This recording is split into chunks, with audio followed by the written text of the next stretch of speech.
रियासी आतंकी हमले से पहले का सीसीटीवी फुटेज सामने आया है। सीसीटीवी में नजर आ रही है श्रद्धालुओं की बस पर आतंकियों ने 30 से 40 राउंड फायरिंग की थी। हमले में 9 श्रद्धालुओं की दर्दनाक मौत हो गई, जबकि 33 से ज्यादा लोग घायल हो गए। सीसीटीवी में नजर आ रही ये श्रद्धालुओं से वही बस है जो शिवखोड़ी से कटरा जा रही थी। पहले से घात लगाकर बैठे आतंकियों ने इसका इंतजार किया और जैसे ही बस उनकी रेंज में आई फायरिंग किया। ड्राइवर को गोली लगी, बस खाई में गिरी और 9 लोगों की दर्दनाक मौत हो गई। और देखिए, इस हादसे के बाद, इस हमले के बाद पीएम मोदी ने जम्मू कश्मीर के रियासी में श्रद्धालुओं पर हुए आतंकवादी हमले के बाद राज्यपाल और डीजीपी से हालात की पूरी जानकारी ली है। और इन सब के बीच खबर यह कि आतंकवादियों की धरपकड़ के लिए सर्च ऑपरेशन बहुत तेज है। हमारे संवाददाता अंकित भट्ट की आप ग्राउंड रिपोर्ट देखिए। हम आपको बस की तस्वीरें दिखाने की कोशिश करेंगे। ये देखिए, बुलेट के निशान जो है वो साफ तौर पे आप इस बस पे देख सकते हैं कि किस तरीके से कायराना हरकत जो है उसको आतंकियों की तरफ से अंजाम दिया गया था। यहाँ पर कुछ सामान है वो भी यहाँ पर बिखरा पड़ा हुआ है और तस्वीरों में आप देखिए कि बस की हालात किस तरीके से है। यहाँ पे पूरी तरीके से जो डैमेज है वो पूरी तरीके से बस पे हुआ है और फ्रंट की तरफ से आतंकियों की तरफ से गोलियां चलाई गई। पीछे भी गोलियों के निशान जो हैं वो साफ तौर पे बस पे देखने को मिल रहे हैं। और जैसे ही आतंकियों की तरफ से ये गोलियां चलाई गई उसके बाद जो ड्राइवर है वो अपना नियंत्रण जो है वो खो जाता है। हम आगे की तरफ कोशिश करेंगे आपको तस्वीरें दिखाने की कि किस तरीके से ये वो मंज़र है। ये देखिए, सामान, चप्पलें, जूते, उसके साथ साथ टोपी यहाँ पर साफ तौर पे देखने को मिल रही हैं और खून ही खून के निशान जो है वो यहाँ पर देखने को मिल रहे हैं। हालांकि सुरक्षा बलों की तरफ से सर्च एंड कॉर्डन ऑपरेशन जो है वो इस वक्त पूरे इलाके में चलाया जा रहा है। और ये देखिए कि किस तरीके से घने जंगल का इलाका है जहाँ पर सुरक्षा बलों की तरफ से सर्च एंड कॉर्डन ऑपरेशन जो है वो यहाँ पर चलाया जा रहा है ताकि जल्द से जल्द इन आतंकियों की धरपकड़ की जा सके। देखिए, एक और गोली का निशान, फ्रंट पे आतंकियों की तरफ से गोलियां जो हैं वो चलाई गई, साइड से आतंकियों की तरफ से गोलियां चलाई गई। तस्वीरों में आप देख सकते हैं कि किस तरीके से कांच जो है वो पूरी तरीके से, गाड़ी पूरी तरीके से डैमेज है, गोलियों के निशान यहाँ पर लगे हुए हैं और साफ तौर पर एक कायराना हरकत जो है पाकिस्तान प्रायोजित आतंकियों की तरफ से यहाँ पर किया गया है। घने जंगल आप देखिए कि पूरी तरीके से डेंस फॉरेस्ट है। और अब हम आपको आगे जम्मू कश्मीर के रियासी में हुए आतंकी हमले की ये तस्वीरें दिखा रहे हैं। जरा समझिए कैसे आतंकियों ने बस के आने का वक्त, रास्ता, सब कुछ पहले से पता था, लिहाजा वो घात लगाकर बैठे रहे, इंतजार करते रहे बस के आने का। शिवखोड़ी से श्रद्धालुओं से भरी बस, इसी बस में 40 से 50 लोग सवार थे। आतंकियों को पता था कि इस बस पर हमला कर वो दहशत फैला सकते हैं। और फिर क्या, बस पर गोलियों की उन्होंने अंधाधुंध बौछार कर दी, जिसके बाद बस बेकाबू हो गई और गहरी खाई में जाकर गिर पड़ी और मौके पर चीख पुकार मच गई। ये तस्वीरें आपके सामने। और चलिए अब आपको बताते हैं कि रियासी में आतंकवादी हमला कैसे हुआ। सीधा बिगवॉल का रुख करते हैं, एक एक जानकारी आपको बिगवॉल के जरिए। आप देखिए, शिवखोड़ी गुफा के दर्शन करके लौटते वक्त आतंकवादियों ने घात लगाकर हमले को अंजाम दिया। फुटेज भी आपको दिखा रहे हैं। शिवखोड़ी से कटरा जा रही बस पर ताबड़तोड़ फायरिंग की जाती। जी बिल्कुल, और इस दिन का खास तौर पर ऐसा अंदेशा है कि जानबूझकर चयन किया गया। घात लगाए आतंकियों ने करीब 30 से 40 राउंड फायर किया, जिसमें 9 लोगों की मौत हो गई। ड्राइवर को गोली लगी, बस अनियंत्रित हो गई। ड्राइवर ने बस पर कंट्रोल खो दिया और ये बस गहरी खाई में जाकर गिर पड़ी। बिल्कुल 200 फीट गहरी खाई में जाकर ये बस गिरी है अनियंत्रित होकर। यूपी, दिल्ली, राजस्थान के लोग इस बस में सवार थे। रविवार की शाम कंडा त्रियाट इलाके में चंडी मोड़ के पास यह आतंकवादी हमला हुआ। जी बिल्कुल, और अब इलाके की घेराबंदी करके आतंकियों की तलाश की जा रही है। रेस्क्यू ऑपरेशन चलाया जा रहा है। ड्रोन के जरिए घने जंगलों में आतंकियों की तलाश की जा रही है। अब जहां पर हमला हुआ वहां पर ड्रोन की मदद से कैसे सुरक्षा बल ऑपरेशन चला रहे हैं, हमारे संवाददाता अंकित भट्ट की ये एक्सक्लूसिव ग्राउंड रिपोर्ट देखिए। सुरक्षा बलों की तरफ से बड़े पैमाने पे कॉर्डन एंड सर्च ऑपरेशन चलाया जा रहा है। इस वक्त अब ड्रोन का इस्तेमाल जो है वो यहाँ पर किया जा रहा है और तस्वीरों में आप ड्रोन देख सकते हैं। इन घने जंगलों में उतारा गया है ताकि तीसरी आंख से अब पूरी तरीके से इस घने जंगलों में नज़र रखी जा सके, ये देखा जाए कि कहीं आतंकी इन्हीं घने जंगलों में तो नहीं छुपे। कल आतंकियों की तरफ से कायराना हरकत की गई जिसके बाद बड़े पैमाने पे सर्च एंड कॉर्डन ऑपरेशन जो है वो चलाया गया। शिवखोड़ी से कटरा की तरफ जो बस थी वो जा रही थी और उसी बीच में आतंकियों की तरफ से घात लगाकर हमला किया गया। तस्वीरों में आप देख सकते हैं कि किस तरीके से ड्रोन से इन्हीं घने जंगलों में नज़र जो है वो रखी जा रही है। उसके साथ साथ बड़े पैमाने पे भारतीय सेना, जम्मू कश्मीर पुलिस, सीआरपीएफ के जवान जो हैं वो यहाँ पर तैनात किए गए हैं ताकि जल्द से जल्द उन आतंकियों की दरपकड़ की जा सके जिन्होंने इस कायराना हरकत को अंजाम दिया है। आपको बता दें कि लगातार सुरक्षा बल इन्हीं घने जंगलों में लगातार सर्च एंड कॉर्डन ऑपरेशन चला रहे हैं। और देखिए इस बीच एक बड़ी खबर आ रही है। रियासी में घटनास्थल पर एफएसएल की टीम पहुंच गई है। मौके पर जांच में जुटी है एफएसएल की टीम और जांच करती हुई इस वक्त नजर आ रही है। आपको बता दें कि रियासी जहां पर आतंकी हमला हुआ एक के बाद एक कई गोलियां श्रद्धालुओं से भरी बस पर बरसा दी गई कायराना हरकत। और इस वक्त हमारे साथ अंकित भट्ट लाइव जुड़े हुए जिस जगह पर यह हमला हुआ है रियासी से। अंकित, क्या जानकारी, क्योंकि खबर यह सामने आ रही कि एफएसएल की टीम भी वहां पर पहुंच गई है। मौके पे एफएसएल की टीम कुछ देर पहले पहुंची है और उसी जगह पे मौजूद है जहां पर गहरी खाई में ये बस गिरी है। लगातार जांच की जा रही है एफएसएल की टीम की तरफ से। वहीं बड़े पैमाने पे कॉर्डन एंड सर्च ऑपरेशन जो है वो भी चलाया जा रहा है ताकि आतंकियों की धरपकड़ की जा सके। सबसे इम्पॉर्टेंट ये जो सूत्र है वो ये बता रहे हैं कि 2 से 3 आतंकियों की तरफ से इस कायराना हरकत को अंजाम दिया गया और सूत्र ये भी बताते हैं जिस कायराना हरकत को इन आतंकियों ने अंजाम दिया है ये पाकिस्तान मूल के आतंकी है। ये सूत्रों की तरफ से हमें जानकारी जो है वो दी जा रही है। वहीं लगातार कॉर्डन एंड सर्च ऑपरेशन भी चलाया जा रहा है। इस इलाके की अगर बात की जाए जहां पर हम मौजूद हैं, इसी के साथ रजौरी का इलाका भी पड़ता है। ये भी जांच की जा रही है कहीं ये वही आतंकी तो नहीं जिन्होंने इंडियन एयरफोर्स की कानवाई पे अटैक किया था। पूरी तरीके से जांच का दायरा जो है वो बढ़ा दिया गया है। अलग अलग जगहों पे कॉर्डन एंड सर्च ऑपरेशन जो है वो चलाया जा रहा है। भारतीय सेना, सीआरपीएफ, जम्मू कश्मीर पुलिस पूरी तरीके से इस ऑपरेशन में इन्वॉल्व है।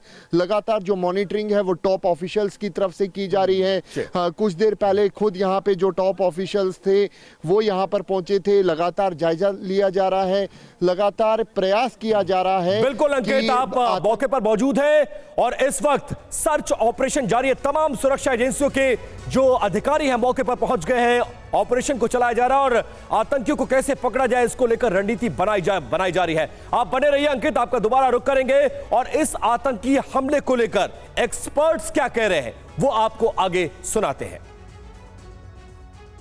लगता है पाकिस्तान जो है वो प्राइम मिनिस्टर नरेंद्र मोदी के तीसरी बार प्राइम मिनिस्टर बनने से नाखुश है। इसीलिए उसने अपने जो टेररिस्ट हैं उनको संदेश देकर एक निहत्थे लोग जो टूरिस्ट बस है उसके ऊपर फायरिंग करवाई है। जब तक पाकिस्तान के खिलाफ प्यूनिटिव एक्शन नहीं लेंगे तब तक जो है पाकिस्तान ऐसे ही टेररिस्ट जो है अटैक्स करवाता रहेगा। बहुत सारे सिक्योरिटी ड्रिल्स कैरी आउट किए गए थे, इस पूरे इलाके को सिक्योर किया था क्योंकि ये जो महीने हैं ये महीनों में यूजुअली जो यात्री जाते हैं, तीर्थ यात्री जो जाते हैं वो अलग अलग तीर्थ क्षेत्र में, जम्मू में जाते हैं, कश्मीर में जाते हैं। इतने महीनों से जम्मू कश्मीर शांत था, कोई आतंकवादी घटना नहीं हुई थी। तो आतंकवादियों का इस तरह से घात लगाकर इस बस को टारगेट करना ये एक बहुत बड़ी बात हो गई है। तो देखिए पाकिस्तान को अब सबक सिखाना होगा, ये मांग अब तेज हो रही है। और इस बीच एक और बड़ी खबर, जम्मू के रियासती हमले को लेकर आतंकवादियों की तलाश और तेज कर दी गई है। सेना के हेलीकॉप्टर हमलावरों को तलाश रहे हैं। सुरक्षा बलों की बड़ी टीम ऑपरेशन में जुटी है। लगातार ड्रोन की मदद भी ली जा रही है इस सर्च ऑपरेशन में। और साथ ही ये तस्वीरें हम आपको दिखा रहे हैं, बस पर गोलियों के निशान आप देख पा रहे हैं। किस तरह से हमला किया गया वो आप समझ सकते हैं।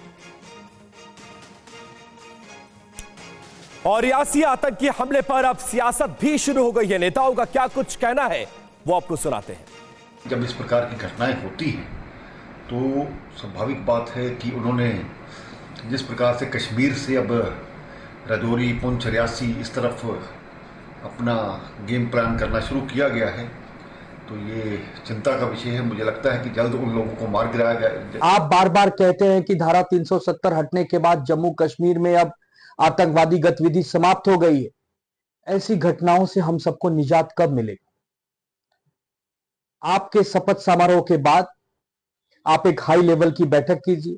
ये जो इस तरह की जो घटना हो रही है, ये इस बात को एक्सपोज कर रही है कि जो कुछ इनका दावा था कि हम पूरी तरह से वहाँ के कानून व्यवस्था, वहाँ की विधि व्यवस्था पर नियंत्रण है, वो गलत है। और देखिए, इस बीच अंकित भट्ट हमारे साथ जुड़े हुए, उनका भी हम रुख करेंगे, लेकिन इससे पहले चश्मदीद से सुनिए आतंकी हमले का आंखों देखा सच। दर्शन करके जैसे हम वहाँ से निकले तो ठीक आधे घंटे बाद हमारी गाड़ी पे कुछ जैसे फायरिंग होना था, ऐसा फटाके से टूटना शुरू हो गया। कुछ भी नहीं दिखा हुआ, जैसे ही फटाके की आवाज़ आई शीशे फूटना शुरू हुआ। सब लोग चिल्लाने लगे कि झुक जाओ, नीचे झुक जाओ। तो हम लोग सब लोग नीचे झुक गए, कुछ भी नहीं देख पाए। सिर्फ इतना पता है कि हमारी गाड़ी में कुछ फायरिंग सी हुई, शीशे फूटे और हमारी गाड़ी नीचे खाई में चली गई। नीचे जाने के बाद भी कुछ सेकंड तक फायरिंग चली। और एक बार फिर से रियासी का रुख कर लेते हैं, जहां पर आतंकी हमला हुआ है। वहां पर ग्राउंड जीरो पर TV9 भारतवर्ष के संवाददाता अंकित भट्ट लगातार मौजूद है और ग्राउंड जीरो से रिपोर्ट कर रहे हैं। अंकित, इस वक्त किस तरह से सर्च ऑपरेशन को चलाया जा रहा है? और सबसे बड़ा सवाल ये कि क्या इस तरह के हमले का अलर्ट पहले से था और उसको लेकर क्या कोई सुरक्षा एजेंसियों की तरफ से चौकसी बरती जा रही थी? देखिए, सुरक्षा बल पहले से ही अलर्ट थे, चाहे वो राजौरी पुंछ का इलाका हो या फिर रियासी का इलाका हो या फिर उधमपुर का इलाका हो। पूरी तरीके से सुरक्षा बल अलर्ट थे। वहीं एक जो जानकारी है वो ये मिल रही है, जो सूत्रों के हवाले से खबर है वो ये कि दोपहर के वक्त जम्मू कश्मीर के उपराज्यपाल मनोज सिन्हा जो है वो सुरक्षा की समीक्षा बैठक जो है वो लेने जा रहे हैं। जम्मू में ये बताया जा रहा है कि ये बैठक हो सकती है। ये सूत्रों के हवाले से अभी जो खबर है वो निकल के आ रही है। टॉप ऑफिशियल्स के साथ ये बैठक जो है वो होने जा रही है। सुरक्षा से रिलेटेड किस तरीके से ये हमला हुआ, किस तरीके से आगे की सुरक्षा बलों की रणनीति है, इसके ऊपर जो बैठक है वो आज दोपहर में राजभवन में होने जा रही है, ऐसा सूत्र हमें बता रहे हैं। जी, चलिए, शुक्रिया आपका इस पूरी जानकारी के लिए। तो सबसे पहले इस वक्त जो आतंकी है उनको सबक सिखाना बहुत जरूरी है और इसको लेकर लगातार जो ऑपरेशन है वो भी जारी है और इसको लेकर बैठकों का दौर भी देखा जा रहा है। और आगे बढ़ते हैं, बात करते हैं मुंबई की। मुंबई में मानसून की पहली बारिश के बाद मुसीबत कैसे बढ़ गई आप जानिए। लगातार बारिश हो रही है और इसके बाद जगह जगह मुंबई में जल भराव हो गया है। दादर, दहिसर समेत कई इलाकों में पानी भर गया है। ये तस्वीरें आपके सामने, तो ये तस्वीरें इस वक्त मुंबई की है और मुंबई में आप देखिए पहली मूसलाधार बारिश और उसके बाद आर्थिक राजधानी का क्या हाल हो गया है। मुंबई पूरी तरह से पानी पानी हो गई है, लोगों को काफी दिक्कत हो रही, खास तौर पर जो निचले इलाके हैं, दादर, दहिसर, ऐसे इलाकों में सबसे ज्यादा मुसीबत देखी जा रही।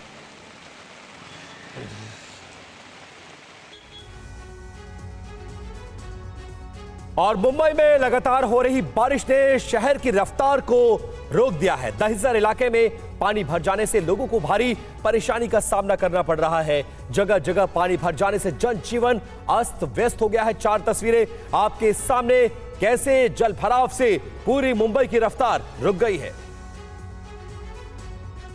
तो मुंबई समेत महाराष्ट्र के कई जिलों में मानसून ने दस्तक दे दी है। बीते 24 घंटे से दादर, हिंदमाता, रत्नागिरी, सिंधुदुर्ग में लगातार भारी बारिश हो रही है और ये तस्वीरें भी हम आपको दिखा रहे हैं। मुंबई के लिए पूरे हफ्ते बारिश का अलर्ट जारी किया गया है। कहीं पर येलो अलर्ट है तो कहीं पर लगातार रेड अलर्ट की बात कही जा रही। मुंबई, ठाणे, पालघर, रायगढ़ में येलो अलर्ट जारी किया गया, यानी कि यहां पर मूसलाधार बारिश होगी। महाराष्ट्र के कई और जिलों में भी भारी बारिश की संभावना जाहिर की गई है।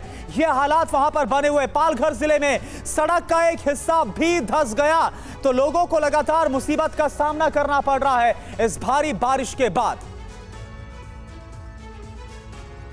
और मोदी मंत्रिमंडल के विभागों का आज बंटवारा किया जाएगा। आज शाम को मोदी 3.0 सरकार के पहले कैबिनेट की बैठक भी होगी। कल 71 मंत्रियों ने ली थी पद और गोपनीयता की शपथ। इधर शपथ पूरी हुई और उधर मोदी सरकार तुरंत एक्शन में आ गई है। अपने वादे के मुताबिक 100 दिन के एक्शन प्लान को लेकर प्रधानमंत्री नरेंद्र मोदी आज कैबिनेट की बैठक करेंगे। प्रधानमंत्री आवास 7 लोक कल्याण मार्ग पर आज शाम 5 बजे मोदी सरकार की पहली कैबिनेट बैठक होगी। सूत्रों की माने तो बैठक में प्रधानमंत्री नरेंद्र मोदी कैबिनेट मंत्रियों को एक्शन प्लान का कार्यभार सौंपेंगे। साथ ही मंत्रियों के पोर्टफोलियो को लेकर भी चर्चा हो सकती है। सूत्रों के मुताबिक मोदी सरकार का पूरा फोकस 100 दिन के एक्शन प्लान पर होगा। वहीं मिशन 2047 का लक्ष्य नई सरकार के एजेंडे में सबसे अहम है। पिछली सरकार में ही प्रधानमंत्री मोदी ने इस बात का जिक्र किया था कि साल 2047 तक भारत को विकसित देश बनाना है, क्योंकि साल 2047 में देश की आजादी के 100 वर्ष पूरे हो जाएंगे। पीएम मोदी का संकल्प है 100 दिन के रोड मैप को लागू करना और पिछली सरकार की लंबित पड़ी योजनाओं को पूरा करना। मंत्रियों को साफ कहा गया है कि जो विभाग भी मिले उसके कामों को जल्द से जल्द पूरा किया जा सके। तो देश में नई सरकार का गठन हो गया है। पिछले 2 कार्यकालों में पूर्ण बहुमत की सरकार का नेतृत्व करने वाले पीएम मोदी इस बार गठबंधन सरकार की अगुवाई कर रहे हैं। पीएम मोदी के अलावा उनके मंत्रियों ने रविवार को शपथ ली। मैं नरेंद्र दामोदर दास मोदी नरेंद्र मोदी ने लगातार तीसरी बार प्रधानमंत्री पद की शपथ ली। शपथ लेता हूं कि मैं विधि द्वारा स्थापित सफेद कुर्ता, चूड़ीदार पैजामा और नीली सदरी पहने 73 वर्षीय पीएम मोदी ने ईश्वर के नाम पर प्रधानमंत्री पद की शपथ ली। मैं नरेंद्र दामोदर दास। राष्ट्रपति द्रौपदी मुर्मू ने राष्ट्रपति भवन में प्रधानमंत्री मोदी के साथ साथ सरकार में शामिल मंत्रियों को शपथ दिलाई। पीएम मोदी की अगुवाई में बीजेपी साल 2014 और 2019 के बाद लगातार तीसरी बार चुनाव जीती है। रविवार की शाम पीएम मोदी के अलावा 71 मंत्रियों ने शपथ ली। इस बार मोदी मंत्रिमंडल में कुल 30 कैबिनेट मंत्रियों ने शपथ ली। इसके अलावा 36 राज्य मंत्री और 5 स्वतंत्र प्रभार वाले मंत्री बनाए गए हैं। मंत्रिमंडल में 24 राज्यों के सांसदों को जगह दी गई है। 71 सदस्य टीम में युवाओं और अनुभवी नेताओं का संतुलन बनाने की कोशिश भी की गई है। और इस नई सरकार के गठन के साथ ही प्रधानमंत्री मोदी के नाम एक और बड़ा रिकॉर्ड जुड़ गया। पीएम मोदी गांधी नेहरू परिवार से बाहर के ऐसे पहले व्यक्ति हैं जो लगातार तीसरी बार भारत के प्रधानमंत्री बने हैं। नरेंद्र दामोदर दास मोदी। पीएम मोदी से पहले ये रिकॉर्ड सिर्फ पूर्व प्रधानमंत्री पंडित जवाहरलाल नेहरू के पास रहा है। जवाहरलाल नेहरू ने 1947 से लेकर 1964 तक कुल लगातार 4 बार प्रधानमंत्री पद की शपथ ली थी। वहीं पीएम मोदी ने 2014, 2019 और 2024 यानी लगातार 3 बार प्रधानमंत्री पद की शपथ ली। दामोदर दास मोदी। वैसे तो इंदिरा गांधी और अटल बिहारी वाजपेयी भी 3-3 बार प्रधानमंत्री रहे, लेकिन उनका कार्यकाल लगातार नहीं था। यही वजह है कि इस मामले में नरेंद्र मोदी इन दोनों ही प्रधानमंत्रियों से आगे निकल गए। यही नहीं, पीएम मोदी ऐसे पहले गैर कांग्रेसी नेता हैं जो लगातार तीसरी बार प्रधानमंत्री बने हैं। हालांकि पूर्व पीएम अटल बिहारी वाजपेयी कांग्रेस से बाहर के पहले पीएम थे जो 3 बार देश के प्रधानमंत्री बने, लेकिन उनका ये रिकॉर्ड लगातार पीएम बने रहने वाला नहीं था। राजनाथ सिंह, अमित शाह और नितिन गडकरी नई सरकार में दोबारा से मंत्री पद की शपथ लेने वाले बीजेपी के वरिष्ठ नेताओं में शामिल है। पिछली सरकार में भी वो कैबिनेट मंत्री थे। मैं नरेंद्र दामोदर दास मोदी। मैं राजनाथ सिंह। पीएम मोदी के बाद बीजेपी के वरिष्ठ नेता राजनाथ सिंह ने कैबिनेट मंत्री के रूप में पद और गोपनीयता की शपथ ली। 73 साल के राजनाथ सिंह मोदी सरकार के पहले कार्यकाल में गृह मंत्री और दूसरे कार्यकाल में रक्षा मंत्री के रूप में कार्य कर चुके हैं। इससे पहले वो बीजेपी के राष्ट्रीय अध्यक्ष और उत्तर प्रदेश के मुख्यमंत्री भी रहे हैं। राजनाथ सिंह के पास सरकार और संगठन में काम करने का लंबा अनुभव है। राजनाथ सिंह ने यूपी की राजधानी लखनऊ से 1 लाख से ज्यादा वोटों से जीत दर्ज की है। पीएम मोदी और राजनाथ सिंह के बाद अमित शाह ने कैबिनेट मंत्री की शपथ ली। मोदी सरकार के दूसरे कार्यकाल में अमित शाह गृह और सहकारिता मंत्री की जिम्मेदारी निभा चुके हैं। 59 साल के अमित शाह पार्टी के कद्दावर नेता और खास रणनीतिकार माने जाते हैं। अमित शाह इस बार गुजरात की गांधीनगर लोकसभा सीट से करीब 7.5 लाख वोटों से चुनाव जीतकर लोकसभा पहुंचे हैं। अमित शाह बीजेपी के राष्ट्रीय अध्यक्ष भी रह चुके हैं। बीजेपी के वरिष्ठ नेता नितिन गडकरी ने भी एक बार फिर कैबिनेट मंत्री की शपथ ली। नितिन गडकरी 2014 और 2019 में भी मोदी सरकार में मंत्री पद की जिम्मेदारी निभा चुके हैं। नितिन गडकरी महाराष्ट्र की नागपुर लोकसभा सीट से लगातार तीसरी बार जीतकर संसद में पहुंचे हैं। गडकरी बीजेपी के राष्ट्रीय अध्यक्ष भी रह चुके हैं। उन्होंने सड़क एवं परिवहन मंत्रालय में मंत्री रहते बेहतरीन कार्य किया है। लोगों के बीच Nitin Gadkari highway man of India और रोडकरी के नाम से भी मशहूर हैं।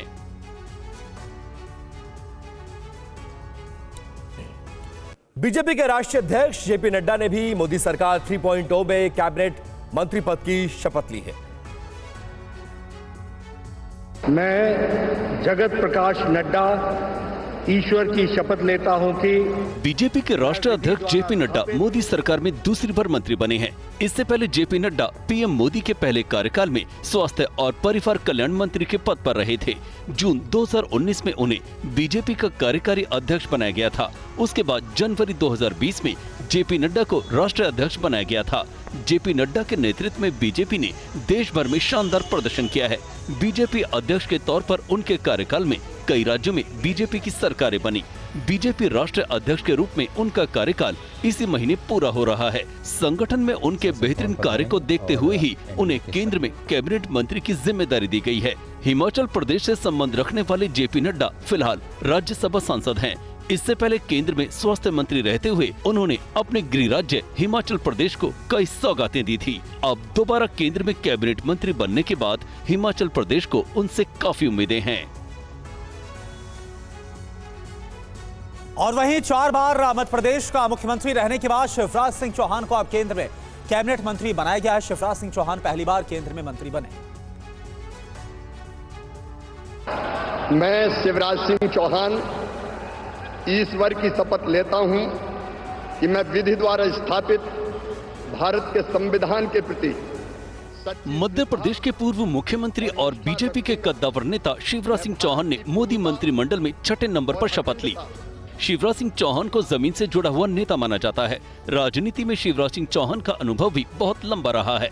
वो मध्य प्रदेश के पहले ऐसे मुख्यमंत्री हैं जिन्होंने सबसे अधिक समय तक मुख्यमंत्री पद का कार्यभार संभाला है। शिवराज सिंह चौहान 4 बार मध्य प्रदेश के मुख्यमंत्री रहे हैं। वो 6ठी बार सांसद बने हैं। उन्होंने मध्य प्रदेश की विदिशा सीट से 8 लाख से ज्यादा वोटों से लोकसभा चुनाव जीता है। वो बीजेपी के प्रदेश अध्यक्ष और भारतीय जनता युवा मोर्चा BJYM के राष्ट्रीय अध्यक्ष भी रह चुके हैं।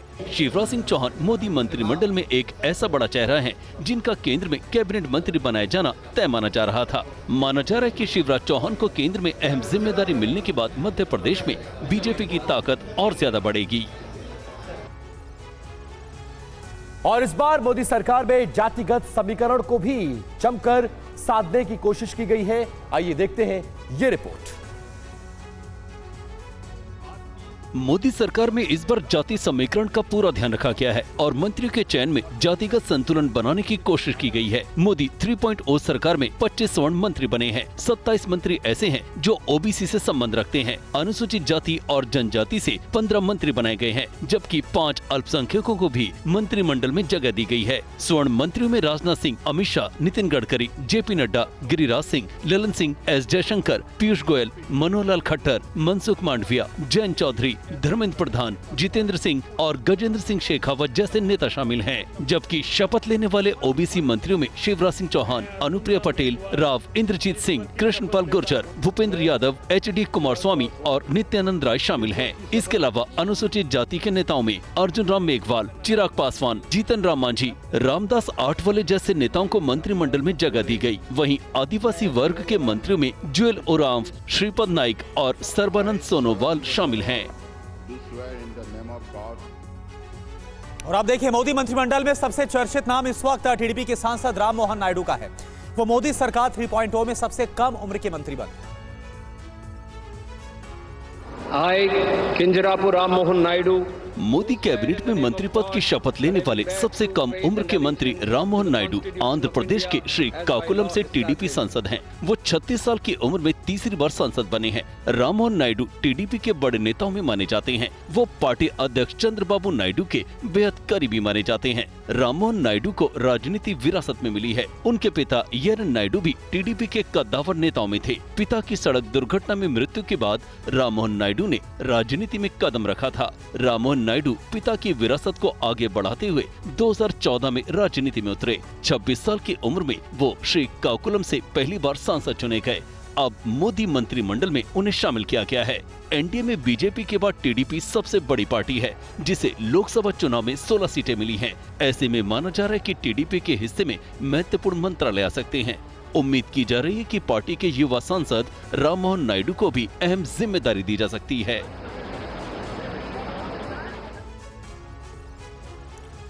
और शपथ ग्रहण के बाद बीजेपी के राष्ट्रीय अध्यक्ष जेपी नड्डा ने अपने घर कई नेताओं को डिनर पर बुलाया। वहां पहुंचे नेताओं ने पीएम मोदी के 5 साल तक सरकार के चलने और विकसित भारत के सपने को पूरा करने का संकल्प एक बार फिर से दोहराया है।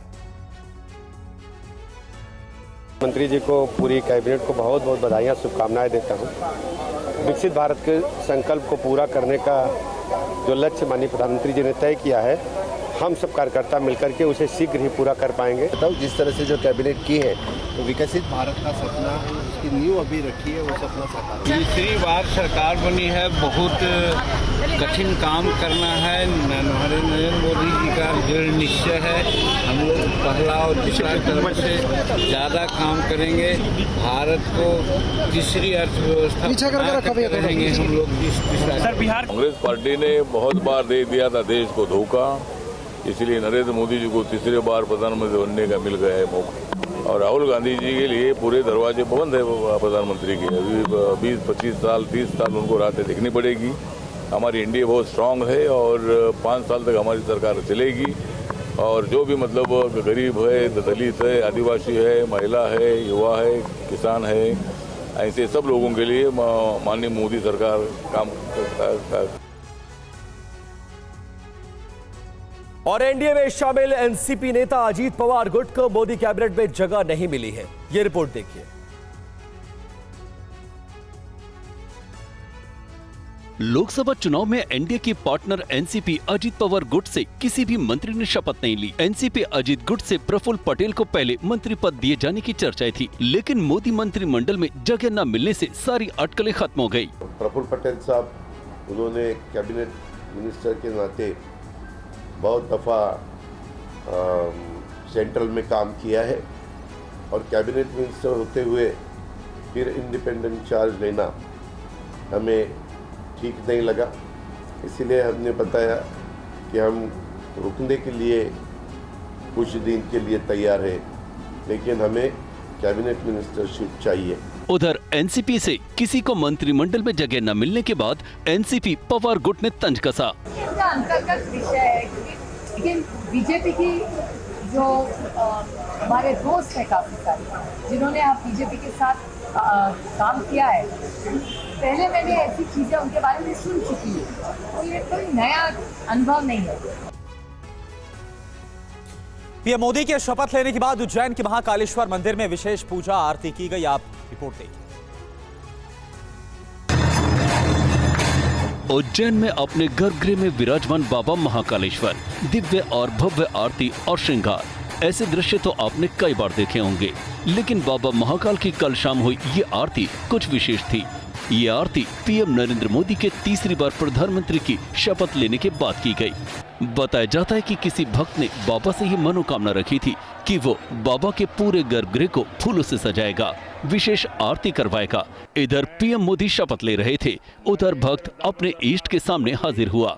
मंदिर को सुगंधित फूलों से सजाया गया। वंदनवार और गर्भगृह की सजावट देखते ही बन रही थी। तीर्थ पुरोहित के मुताबिक बाबा महाकाल के गर्भगृह की ऐसी सजावट साल में एक बार होती है, जो कल की गई, यानी ये मौका था दोहरी खुशी का। आज मोदी जी ने भी शपथ ग्रहण करी है और भगवान महाकालेश्वर उनको यश दे, कीर्ति दे, मनोकामना पूर्ण हो। भगवान महाकालेश्वर को प्रसन्नता के लिए कुछ भक्त ने मोदी जी के प्रधानमंत्री बनने के लिए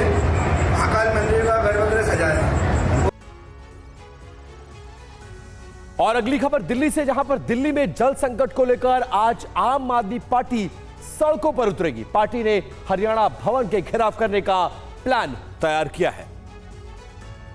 पानी के टैंकर पहुंचते ही भागदौड़ मचती है, आपाधापी होती है। कोई पाइप लेकर टैंकर पर ही चढ़ जाता है, कोई अपनी बारी की तलाश में खाली ही रह जाता है। बूंद बूंद पानी को लेकर दिल्ली की एक कहानी सी हो गई है। दिल्ली सरकार की मंत्री आतिशी पानी के गहराते संकट को लेकर हरियाणा को दोषी ठहरा रही हैं। मैं हरियाणा सरकार से अपील करना चाहूंगी कि दिल्ली के हिस्से का पानी छोड़े, और मैं केंद्र सरकार से भी अपील करना चाहूंगी कि वो जल्द से जल्द इस सिचुएशन में इंटरवीन करें। जल संकट को लेकर आज उपराज्यपाल विनय कुमार सक्सेना और दिल्ली की मंत्री आतिशी की एक इमरजेंसी बैठक होने जा रही है। उपराज्यपाल ने बैठक के लिए 11 बजे का समय दिया है। वहीं आम आदमी पार्टी के सैकड़ों कार्यकर्ता आज सड़क पर उतरेंगे और हरियाणा भवन का घेराव करेंगे। मुनक नहर राष्ट्रीय राजधानी के पेयजल के 7 स्रोतों में से एक है। अगर पानी की मात्रा आज नहीं बढ़ती है तो 1 या 2 दिन में पूरी दिल्ली में जल संकट और गहरा सकता है। और चलिए बात करते हैं उस खबर की जिससे जुड़ा है देश के 24 लाख छात्रों का भविष्य। बड़ी खबर, आज नीट के खिलाफ आइसा का प्रदर्शन होगा। दिल्ली के शास्त्री भवन के पास प्रोटेस्ट किया जाएगा। शास्त्री भवन के पास सुरक्षा को चाक चौबंद कर दिया गया है। आपको बता दें कि जेएनयू का भी नीट के खिलाफ ये प्रोटेस्ट है। दोपहर 12 बजे एनटीए के सामने एबीवीपी का ये प्रोटेस्ट है।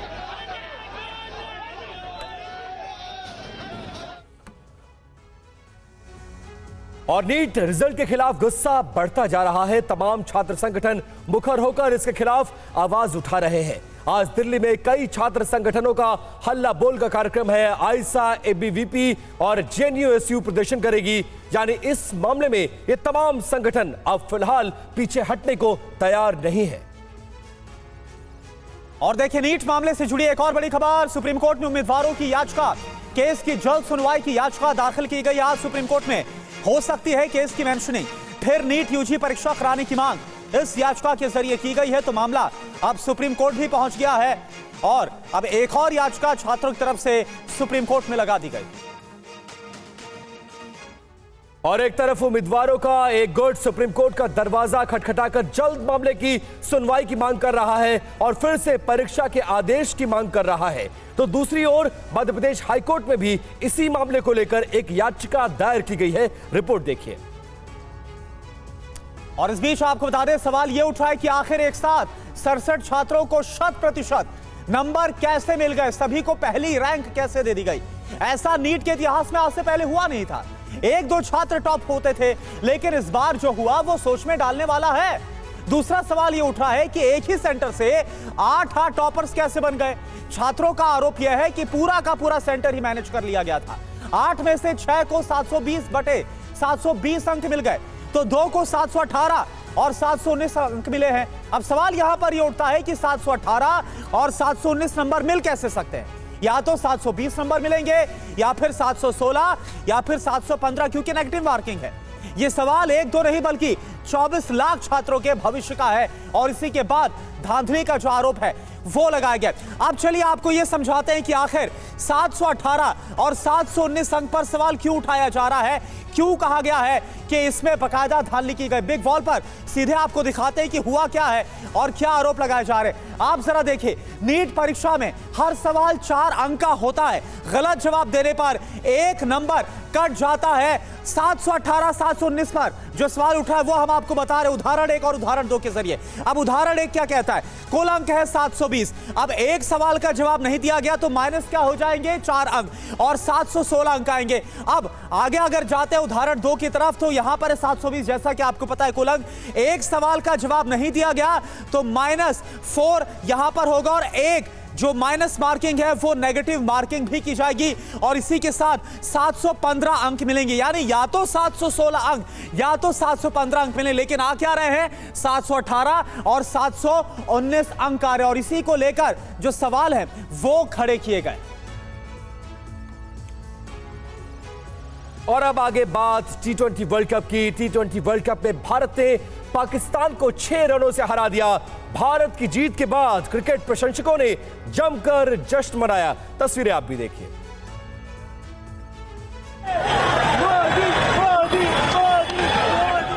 लोग मोदी मोदी के नारे लगा रहे हैं, क्रेन पर चढ़े हैं, बीजेपी के झंडे लहरा रहे हैं, आतिशबाजियां कर रहे हैं।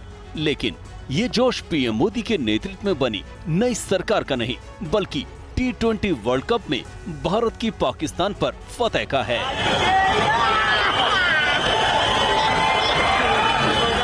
ये तस्वीरें पुणे की हैं। अब देखिए न्यूयॉर्क की तस्वीरें, जहां टीम इंडिया की जीत के बाद भारतीय प्रशंसकों का उत्साह चरम पर पहुंच गया। क्रिकेट प्रशंसकों ने ऋषभ पंत, बुमराह और पांड्या की प्रशंसा की, जिन्होंने पाकिस्तानी बल्लेबाजी की कमर तोड़कर रख दी। 119 रन के मुकाबले मैदान में उतरी पाकिस्तान की बाबर आजम की टीम 113 रनों पर सिमट गई। और वहीं भारतीय क्रिकेट टीम की जीत पर पाकिस्तान के लोग ही नहीं बल्कि पाकिस्तान के पूर्व राष्ट्रपति आरिफ अलवी भी काफी मायूस हो गए। उन्होंने पूरे पाकिस्तान की नियति पर ही सवाल खड़े कर दिए। साथ के बाद